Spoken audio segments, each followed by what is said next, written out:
Hello friends, চলে এলাম আজকে একটা নতুন স্বাদের রেসিপি নিয়ে। চলুন দেখে নেওয়া যাক। প্রথমে কড়াইটা বসিয়ে দিয়েছি, তেল দিয়ে দিয়েছি গরম হতে। তারপর দিয়ে দিলাম কেটে রাখা আলু, সয়াবিন আর কাঁচা কলা। এগুলো নেড়ে চেড়ে ভেজে নেব ভালো করে। লবণ দিয়ে দিলাম অল্প পরিমাণে, সামান্য হলুদ গুঁড়ো। ভালো করে নেড়ে চেড়ে নিচ্ছি।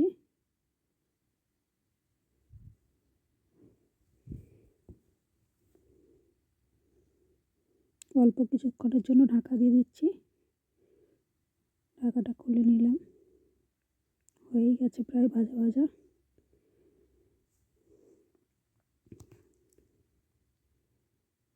হালকাই ভেজে নেব।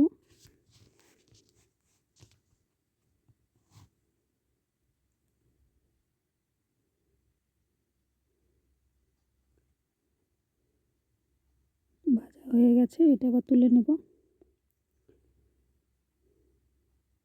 আবারও কড়াই বসিয়ে দিয়েছি, তেল দিয়ে দিচ্ছি। তেলটা গরম হতে থাক।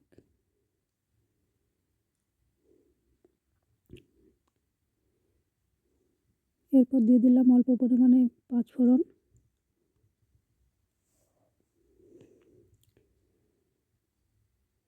বেটে রাখা আদা, জিরে, ধনে, গুঁড়ো লঙ্কা আর হলুদ গুঁড়ো দিয়ে দিলাম। লবণ স্বাদ মতো, একটু নেড়ে চেড়ে নিচ্ছি ভালো করে।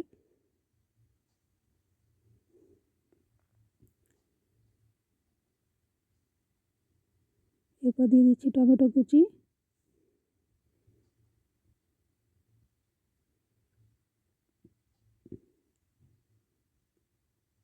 এটা হতে থাক যতক্ষণ না মশলার তেলটা ছেড়ে আসছে। মশলাটা কষানো হয়ে গেছে। এবার দিয়ে দেবো ভেজে রাখা সবজিগুলো।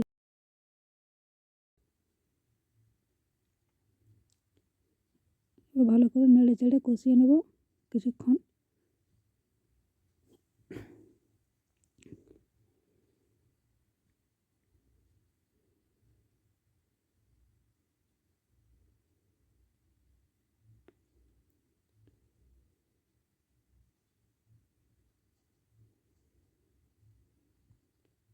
এরপর পরিমাণ মতো ঝোলের জন্য জল দিয়ে দিচ্ছি।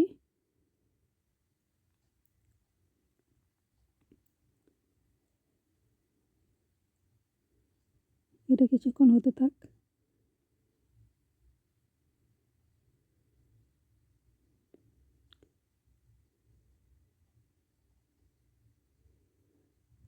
আমার রান্নাটা প্রায় হয়েই এসছে। এবার দিয়ে দিচ্ছি কাঁচা লঙ্কা চেরা আর ধনেপাতা কুচি।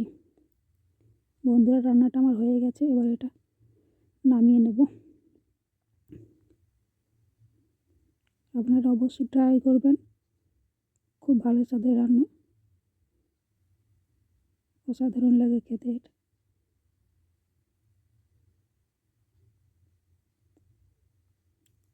টাটা বন্ধুরা, থ্যাংক ইউ।